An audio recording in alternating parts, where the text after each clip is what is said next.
Welcome to USA Global TV and Radio, where our mission is to provide education, entertainment, hope, and inspiration.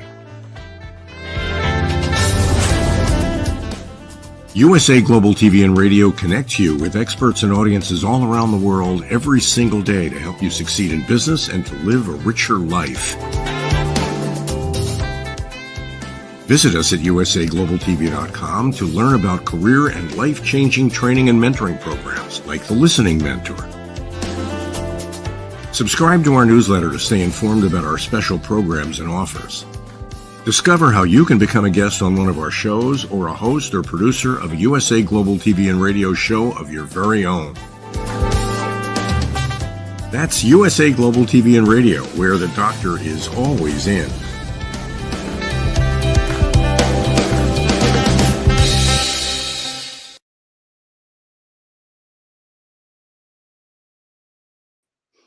Good morning, afternoon, or evening, wherever you are in the world. Thank you for joining us.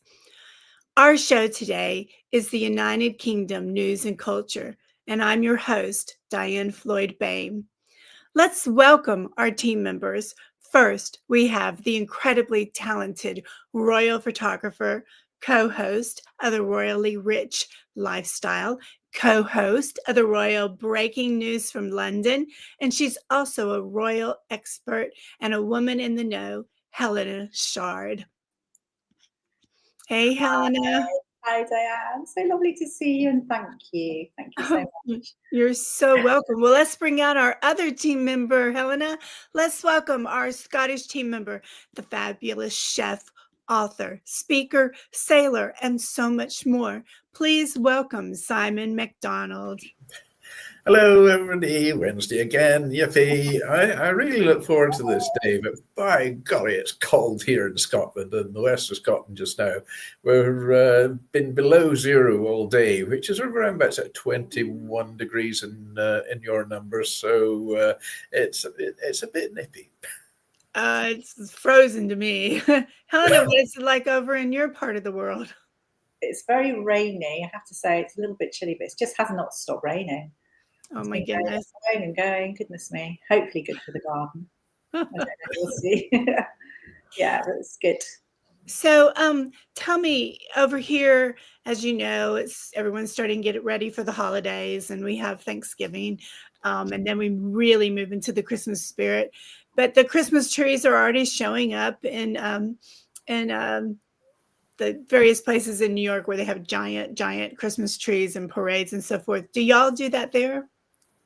We've got, I tell you what, with the Thanksgiving thing, I think you've got it so right. It's lovely. Well, I don't, and most people I know don't celebrate it in that sense.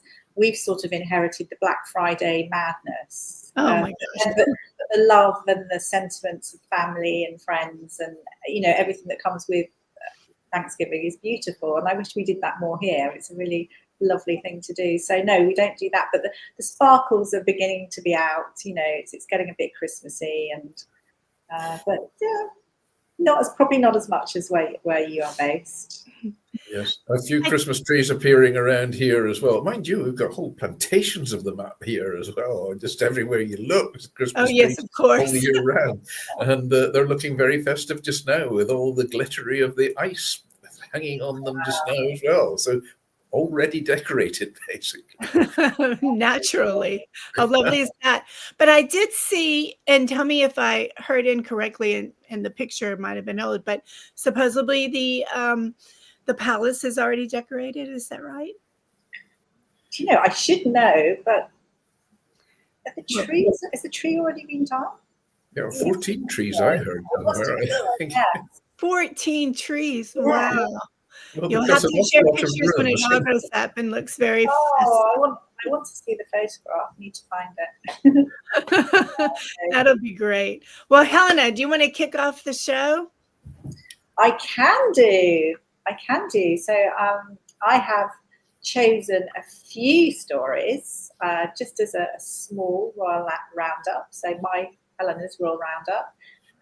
So I can kick off just by talking. There's so much going on at the minute, and also we have to sort of sift through a lot of negative things as well. Sadly, It's Not amazing really. how many books, how many documentaries, how many, and it's sort of what with our political system, the whole thing of cost of living, which I know is similar in the States. I think people are feeling the pinch and feeling quite grumpy.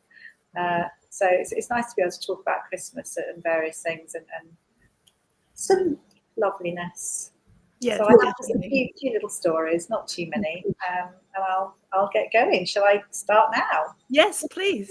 Brilliant. Okay, so I'm going to begin with. I think that this made me chuckle. Actually, it made me chuckle yesterday as well. So these lovely new rugged images of Prince William training with the Welsh Guards. Now, royal fans are swooning. He's in military uniform, and he really does look like one of my dolls when I was younger. I have to say. So royal fans are in a frenzy. So he stepped out in military uniform for his most recent royal engagement. He's the first battalion Welsh Guards, the colonel, sorry, of the first battalion Welsh Guards, and he was at Salisbury Plain with the Guards. They're actually at the moment they're carrying out live firing training. It's interesting because I normally get to see them when they're on ceremonial duty and almost forget that actually, they're actually in the army, the fields, to, come to train as well. So interesting to see. Prince of Wales joined in, but everyone's loving his new look. And I love the fact, in fact, a lot of American fans have sent their love, and they're saying that Prince William is aging like a fine wine. I think he'd take that. I do. I think he'd take that. Anyway, so interesting. I think they're learning how to use various things, transitioning back, training, so personnel also understand how to use different systems, ensure safety and competency. So really lovely to see Prince William. I'm trying to remember what my doll was called. I can't think. It's ridiculous. It's a very simple name. But anyway, looking very much like it. And I was going to speak as well about King Charles, who I feel is doing incredibly well. I just feel that sometimes he's given a bit of a raw deal. And he is such a good-hearted man. And I think as well, in thinking that he's still undergoing his cancer treatment, people were quite worried when he was away abroad fairly recently that he was quite tired, obviously, understandably. But brilliant to see him at the Royal Variety Show at the Albert Hall last week. He has such a positive mindset, and I think that's what I wanted to say as well. That it's for all of us. He's incredibly strong despite everything. And I think no matter what situation you're in, to try and make the best of it. Now, this event was for the Royal Variety charity, and each year, it's a yearly thing, roughly over 150, I think it's 152 million this year that tuned in to watch it. So enthusiastic, he was engaging with everyone, laughing. He sadly didn't have Queen Camilla with him because she has a chest infection, although she's been doing things during the day, in the evening. I think everyone knows what chest infection is, it's not great. So despite everything, he was brilliant on his own. He was engaging with young people, and he was clearly nervous meeting him and putting them at rest. He was talking to, I think Amanda Holden and Alan Carr were hosting, and they were saying how charming and brilliant he was. And also, I think they had a comedian, Matt Ford, who was, I think, playing Donald Trump. But anyway, everyone was laughing and good fun was had by all. And I think also Sir Elton John and also David Furnish, they actually presented a musical number from their new show, The Devil Wears Prada, so with the cast. And I know that I wanted Dr. Jacqueline to see that when she was over here recently, but we didn't manage it, and I hope to see it very soon. I think it's going to be great. Anyway, so that's King Charles. Hurrah for King Charles. I think as well, moving on to Queen Camilla, because she's not been able to fulfill some of her engagements. But this was lovely. This tickled me. It was quite a rare moment where Princess Anne, her sister-in-law, and her spent some time together. They actually worked together, which is rare. And she's obviously period of ill health, etc. But Princess Anne, in fact, she accepted an honorary doctorate in literature. So I think that's a really great accolade. Princess Anne, who serves as Chancellor of the University of London, was there, gave it to her, and I think what was so lovely about it is it was quite deferential. I think that's the word. That although the Queen is higher ranked, she sort of showed deference to Anne, and I think Anne then tried to sort of correct it in a way, and wanted her to take lead. So it's interesting because her sister-in-law's Queen was happy for her sister-in-law to take lead, which was lovely. Anyway, they had a little chat on stage, and it's a really lovely accolade, I think, for Queen Camilla, who I think has had it quite hard recently. I think there's too many books and documentaries and various things that are coming out, but I think the most recent documentary, which was sad because this came from Prince Harry's spare book, which is a little bit of a paranoid accusation, I would say. It was talking about Queen Camilla being the not so favourable wicked stepmother. I think that was what it was. And from that, a Channel 4 documentary has recently been showed the other day called Queen Camilla, the Wicked Stepmother. And, I don't think she deserves this kind of treatment, especially when she's supported King Charles and the royal family and is now obviously quite poorly. And quite frankly, it was a lot of old toot, I think, because, people talk. There's lots of people in the royal household, lots of people working, and I'm sure various information bits leak out, I guess. But anyway, really congratulations to her. She's so great with all the things, her causes that she supports, and especially I think with the literacy side with children, she really champions that children should read and get so much out of reading. So that's that. But also the Princess of Wales. Now, she, again, is working when she can. She's got a busy week next week. She's going to be involved in 2 big events. Now, obviously, the Together at Christmas annual carol service, which we're looking forward to on the 6th. But I think also there's something which will be quite a big deal for her. She's participating in the Emir of Qatar's state visit in the UK. Now, it makes me chuckle simply because she'll be meeting him with his 3 first wives. It always is very strange, obviously, because it's not our culture. But yeah, that's going to be happening. So she will be with Prince William, her husband. And then they will travel. They'll meet in Kensington Palace, actually. Then they'll both travel together, Prince and Princess of Wales, along Horse Guard parades. There'll be a ceremonial welcome for them before they meet King Charles and Queen Camilla. There's going to be presentations, the royal salute, Qatari national anthem, and the carriage procession as well. Well, they'll be met by this guard of honour. And then the princess will head home.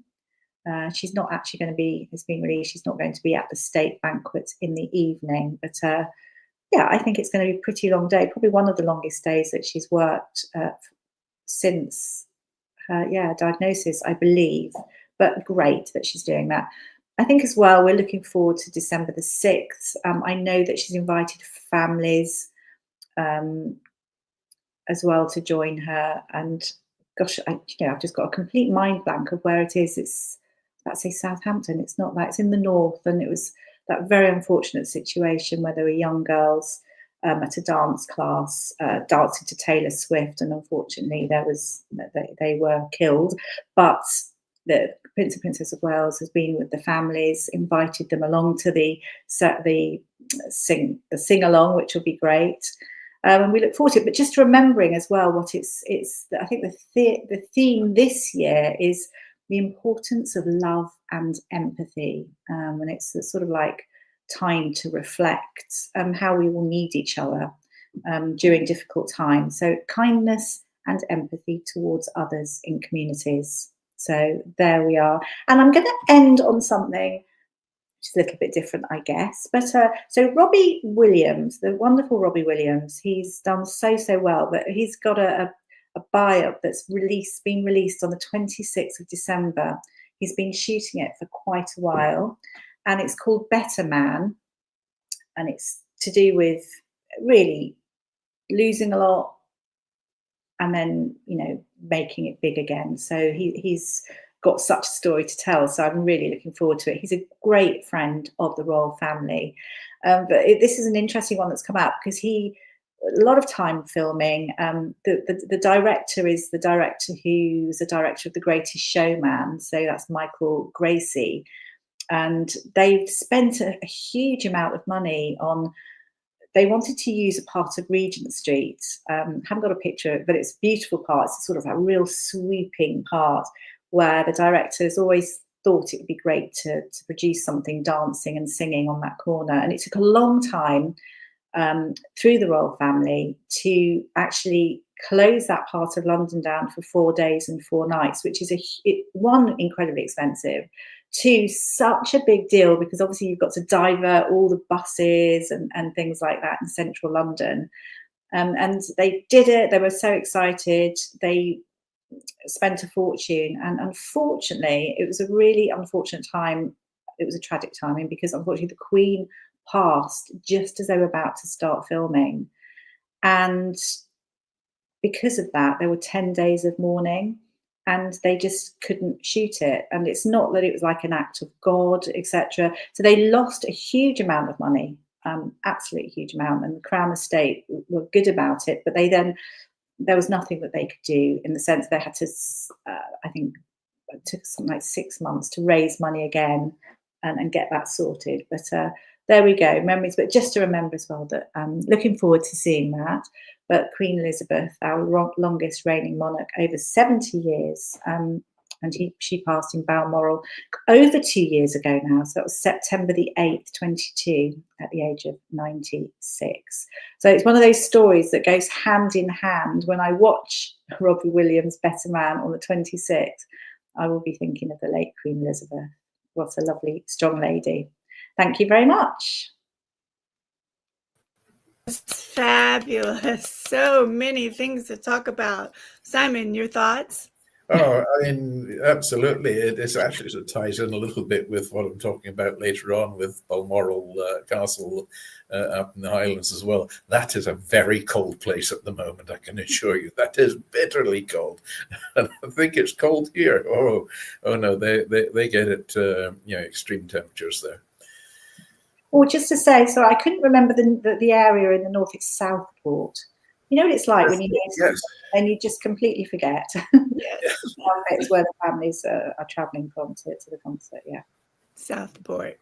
Okay.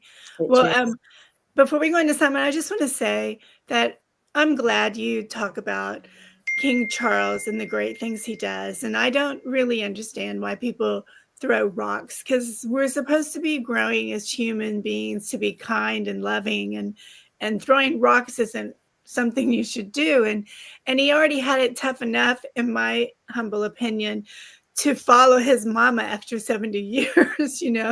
That means he had a lifetime to live already to make mistakes and grow as a human. So I just want to say thank you for sharing all the great things that he's doing. Simon, you have any thoughts on that? No, I mean, the family, all of them, just now, they're working very, very hard. On a bit of a shoestring as well. I'm not saying they're impoverished, but the slimming back of the royal family when it comes to public duty is sort of taking its toll. I see Princess Eugenie is having to sort of step in a little bit here and there as well. But I think they do a splendid job, and it's so sad because they get criticised, by the aunties who say, "Oh, what a waste of money." But if you look at the revenue that they actually bring in to the UK, it's just it's phenomenal. And without them, we wouldn't have that. We need their money. Absolutely. I know there's lots of talk at the moment. I mean, we've got a new government, and with that government comes a lot of looking into finances, etc. We're in a sort of different world. I think with the Tory party previously, it wasn't quite as bad, but it's opened up lots of cans of worms. And I think I did a piece, I can't remember which platform it was for, and they were talking about the coronation, the King's coronation. Was it worth the money? What have they given us, etc.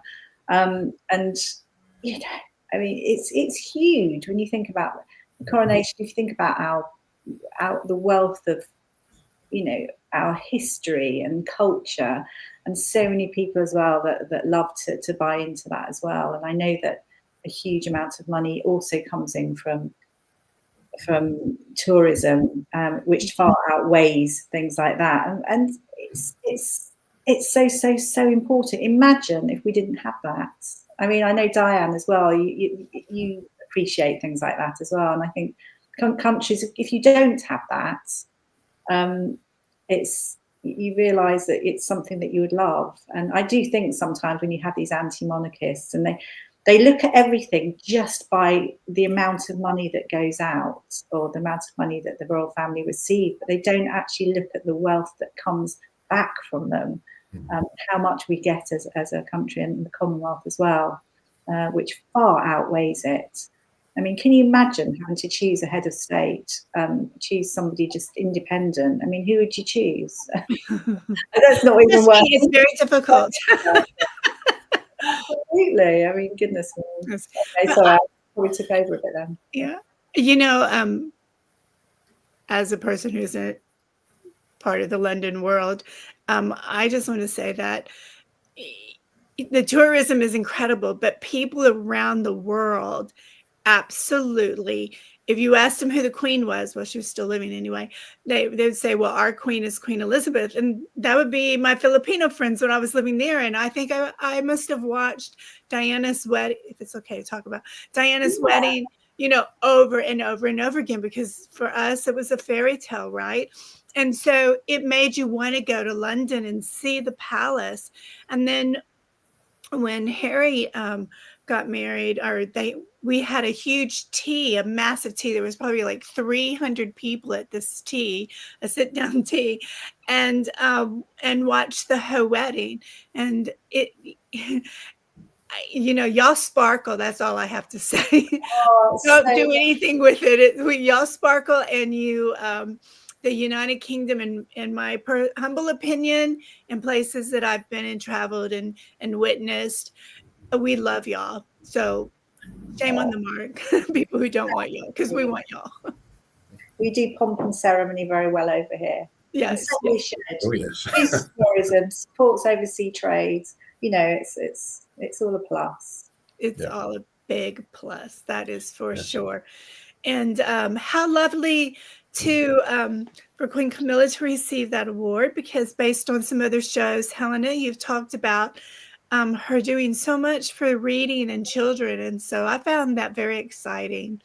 Yeah, it's lovely. So she's doctor now, isn't she? She's Dr. Queen Camilla. Is that such a thing? Do we have to say Dr. Queen Camilla? I don't know. You tell me the proper way to do it and I will. But that's amazing. That's really great. Oh, great. Oh, please. Simon, you have anything to add before we go to your section? No, I just feel that, you know, the royal family, the best marketing tool that we have in the UK. They really are. They without them, who would talk about us? You know, who would remember? I mean, overseas, you know, people, when you mention United Kingdom, Great Britain, the things that stand out is the Union flag and Buckingham Palace and a crown. A bit like the intro on the show there, where we've got the crown and the Union flag. But I mean, that is it's very symbolic, and it's quite iconic. People remember us for our royal family, and there's a feel-good factor about it as well. So remember okay, it sounds quite expensive to what they need income-wise to do it, but just remember the income that is generated through their just being there is immeasurable. It really is. It's absolutely colossal. Absolutely. And the jobs, I mean, if that was to disappear, there'd be so many people out of a job. Oh, it's a hopeless job. I mean, there's absolutely no prospects of promotion. You know? For them, yeah. That's true. Oh, well. Simon, let's move over. Let's hear this great info. Well, yeah, it's another Wednesday, and yeah, I've been digging around as well, and some interesting factoids have come my way. So we'll start off with those again, as usual. So in 2009, Stephen Hawking held a reception for time travelers, but he didn't publicize it until after the event. This way, only those who could time travel would be able to attend. Oh, surprise, surprise, nobody showed up. Well, that blew that one. Now, here's an interesting one as well. If you point your car keys to your head, it increases the remote signal range. All the fluids in your head act as a fantastic conductor, allowing you to extend the remote's range by a few car's lengths. Well, I mean, I can just see it in the car park, and people getting the keys out like this. People, whoa, don't shoot yourself. Anyway, at birth, a baby panda is smaller than a mouse. No point in pointing the key at the head of that one then. It's not going to increase the range of the cars. If you translate Jesus from Hebrew into English, the correct translation is actually Joshua. The name Jesus comes from translating the name from Hebrew to Greek to Latin and then into English. So there we go, lost in translation. And in order to protest the high tariffs enforced by a UK censorship board in the movie world, a filmmaker sent in a 10-hour movie of white paint drying. And to be compliant, the censors had to watch the entire movie. I wonder how many of them were still awake by the halfway mark. So that's today's factoids. Interesting or not, but strange but true. So there we go. So this week, I'm going to be talking about Balmoral Castle. Since we've been on the royal vein, then here we go.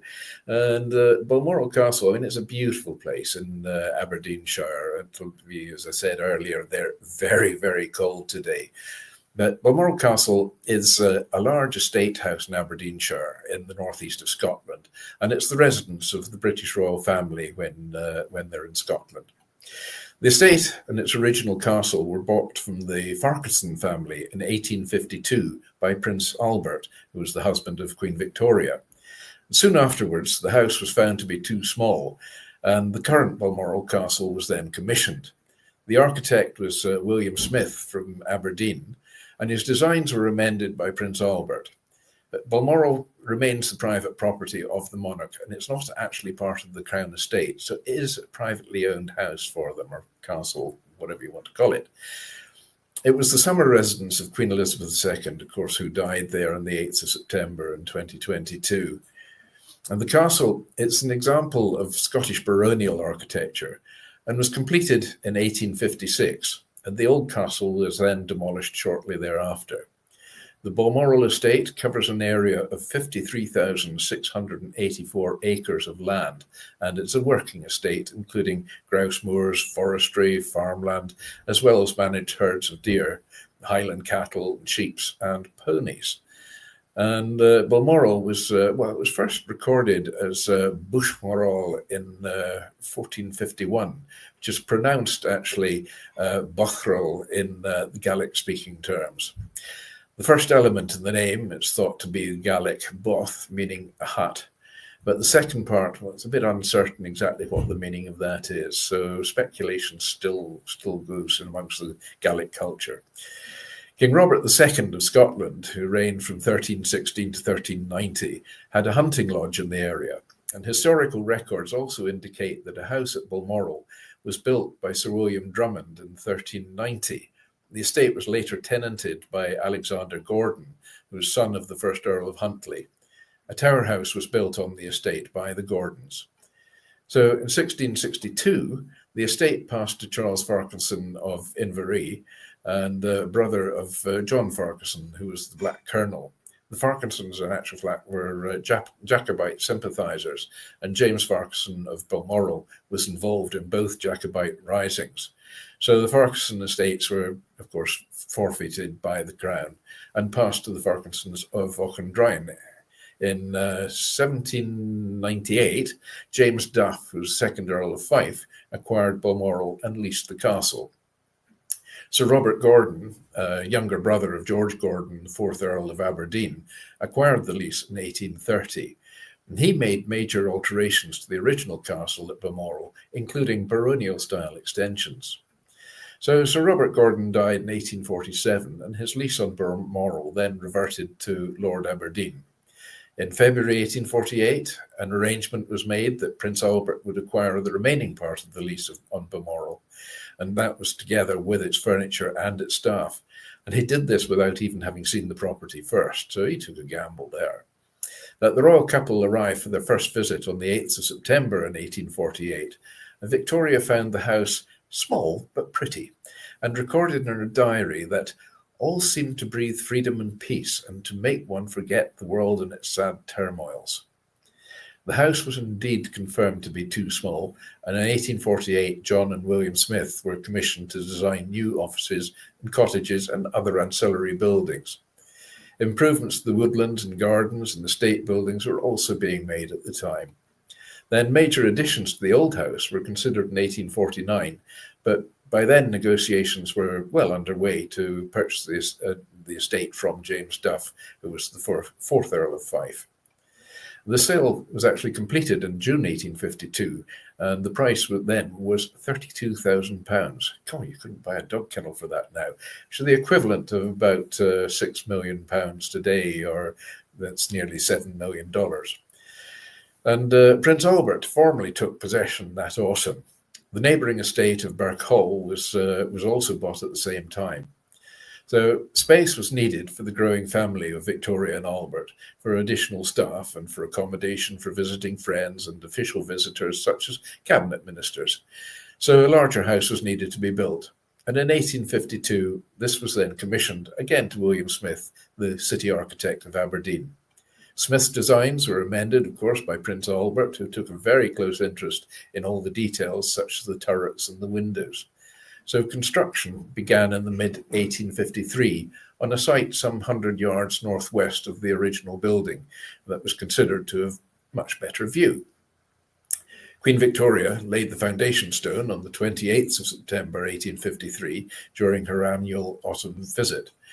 And by the autumn of 1855, the royal apartments were ready for occupancy, although the tower was still under construction and the servants then had to be lodged in the old house. Well, the new house was completed in 1856, and the old castle was later demolished.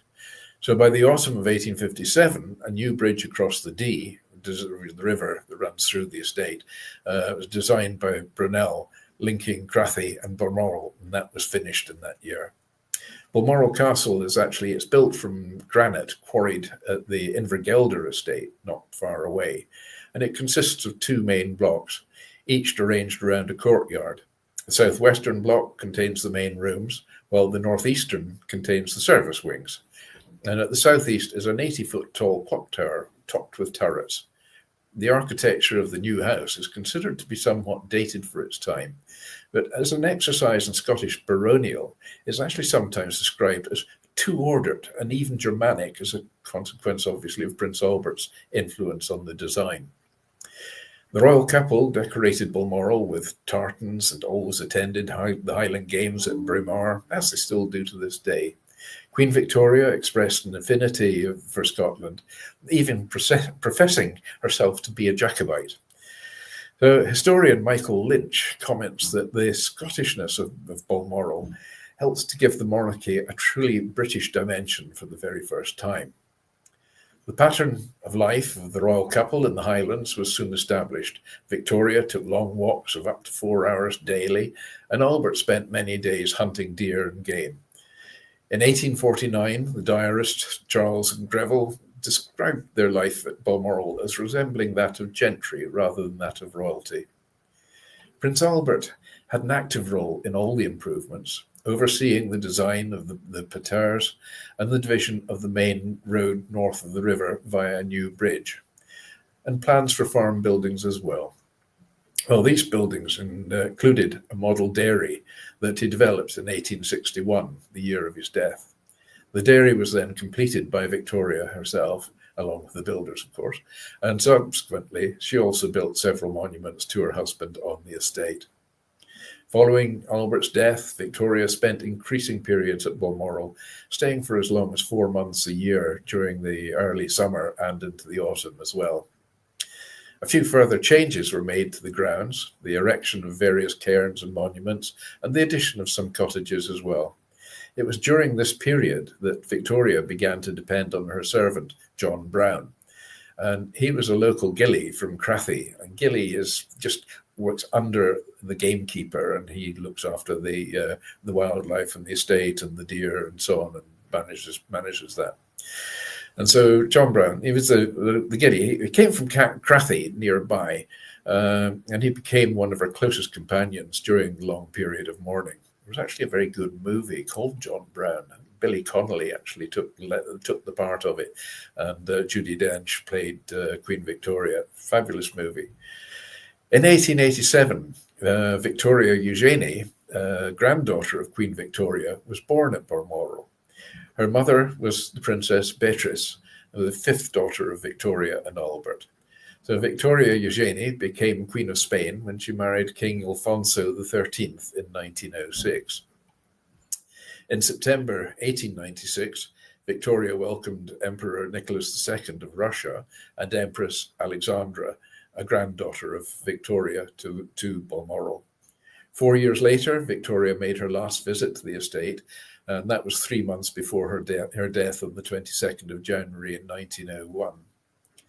After Queen Victoria's death, the royal family continued to use Balmoral during annual autumn visits. George V had substantial improvements made, including formal gardens to the south of the castle, which are absolutely stunning. During the Second World War, royal visits to Balmoral ceased. Obviously, transport was difficult then, moving about was dangerous. In addition, the King of Prussia's fountain was removed from the grounds as well. During the 1980s, new staff buildings were built close to the castle, and Queen Elizabeth II, our late Queen, had been at the castle since July 22 for annual summer holiday and had been receiving medical care there. In a break with tradition, Balmoral Castle, rather than Buckingham Palace, was the location for the appointment of the British Prime Minister Liz Truss on the 6th of September 2022. And due to concerns regarding the Queen's mobility issues, obviously they didn't want her to be travelling down to Buckingham Palace and then back up again. So the Queen died at Balmoral at 3:10 in the afternoon of the 8th of September 2022 at the age of 96. She was the first monarch to die at Balmoral, and the first time a monarch had died in Scotland since James V died in 1542. The Queen's coffin lay in repose in the ballroom of the castle for 3 days to allow the royal family and the state staff and neighbours to pay their respects. Then on the 11th of September, the coffin was transported to the Palace of Holyrood in Edinburgh for the start of the state funeral proceedings. Though called a castle, Balmoral is a typical, rather ordinary country house from the Victorian period. The tower and pepperpot turrets are characteristic features of the residence's Scottish baronial style.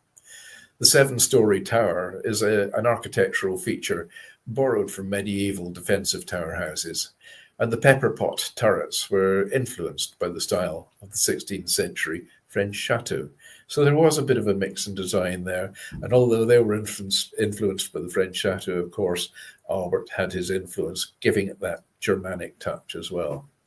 A magnificent building is Balmoral Castle. It's and it sits there just absolutely perfectly to this day. So there we have Balmoral Castle. Lovely. Wow. Yeah, it's a beautiful place. It's so pretty around there. It's a very, very nice part of the world. Too far from the sea for my liking, but it's very, very nice there. It really is. It's lovely. And it's got a relaxed atmosphere. The whole area around there, it is very, very laid back and relaxed as well. And the late Queen, I mean, she used to go into the local village and go into the shops and buy ice cream for the grandkids and so on, just like anybody else would.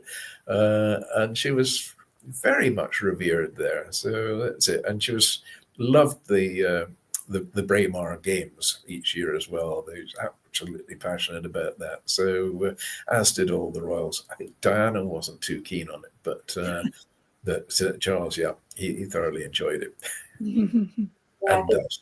I think the late Queen, she used to stay there, didn't she, August, September.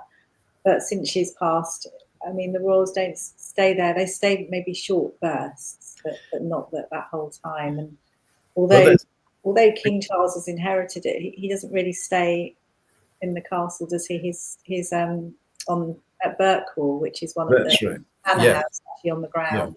Yeah. Yes, he loves Birkhall. I mean, it's and I think it actually suits him there. I think Balmoral, of course, now they're opening Balmoral to the public, incredibly expensive prices, and you can even have dinner there as well, and it's available for weddings and receptions and functions. So, I mean, what a place to get married!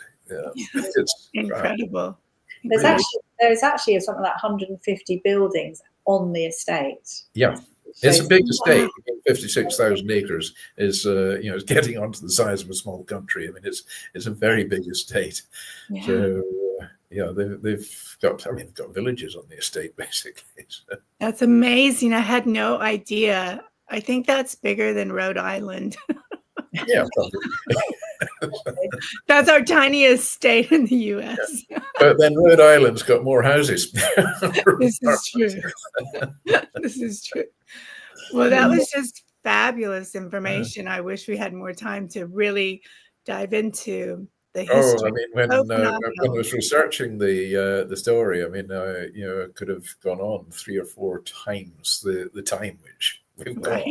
But, fascinating story, and I could even give you a personal story of my father's involvement there as well at the end of the war.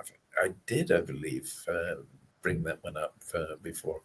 Anyway, let's have a look at what happened on this day. Yes. What happened on this day? There's lots of things. So there we go.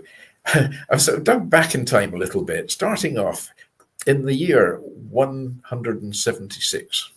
The Roman Emperor Marcus Aurelius grants his son Commodus, aged 15, the rank of Imperator.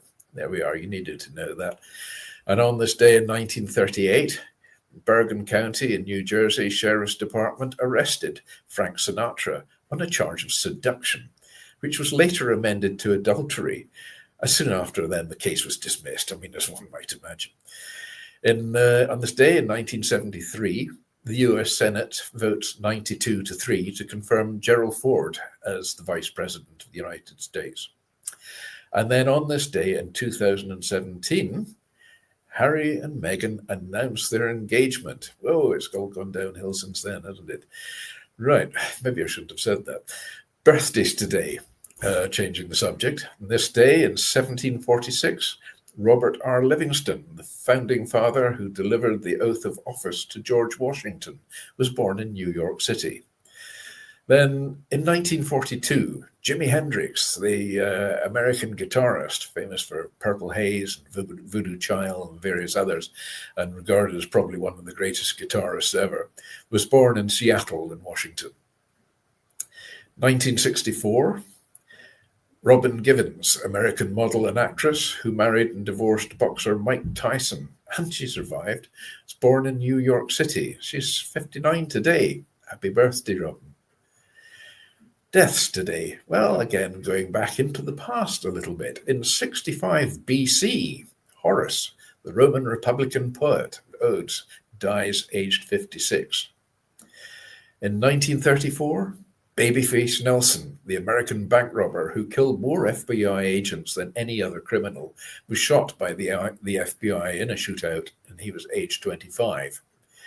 And then finally, we've got in 2018, Steven Hillenburg, the American animator and cartoonist, famous for SpongeBob SquarePants, dies of ALS syndrome or ALS syndrome, and he was aged 51. So there we have on this day for another day. Let's see what next week brings.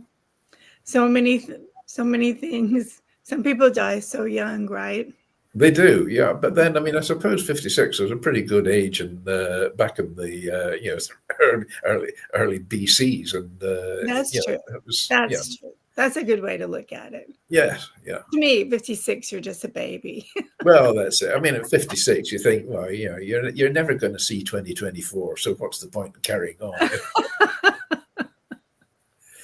Well, it is time to close. Any closing thoughts, Helena? Just to say happy Thanksgiving. Is it when is it? Tomorrow? Tomorrow, It is. Oh, twice happy a Thursday. Thanksgiving, everyone. I just love it. I love the fact that you guys celebrate it, and I wish that we did it more, but maybe we don't need to here. I'm sure. I think looking at it as a giving thanks to family and friends and being kind, I think it's beautiful.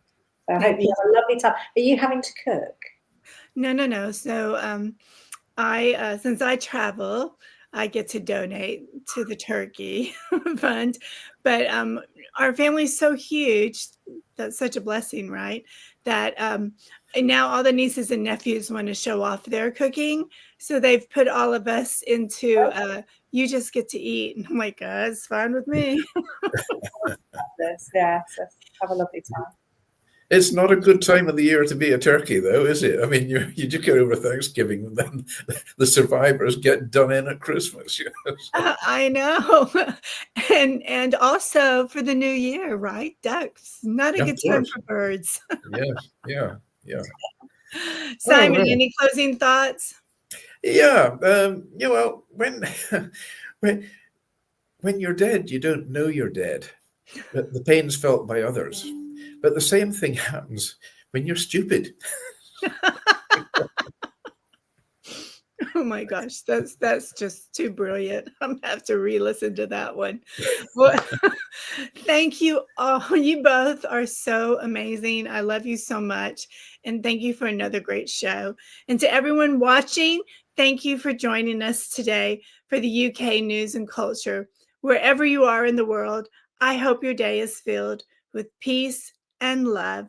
Bye for now. Have a great day.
USA Global TV and Radio proudly presents our partner and sponsor, Mr. Philip Sykes and the British School of Excellence.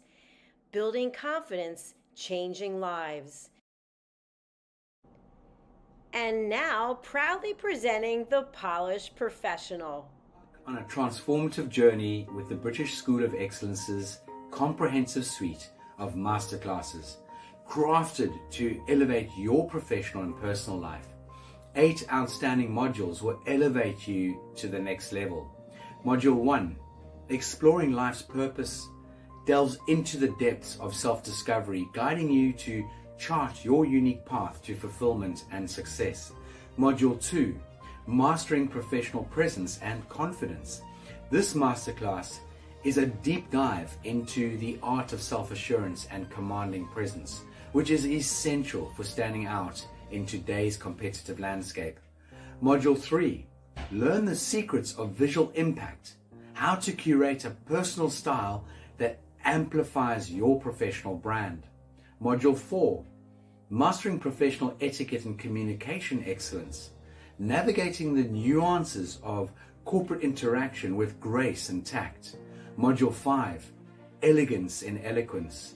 We impart powerful techniques to captivate and persuade any audience with your oratory skills. Module 6, Unlock the potential of your emotional intelligence, EQ, and harness the ability to connect, empathize, and lead with emotional savvy.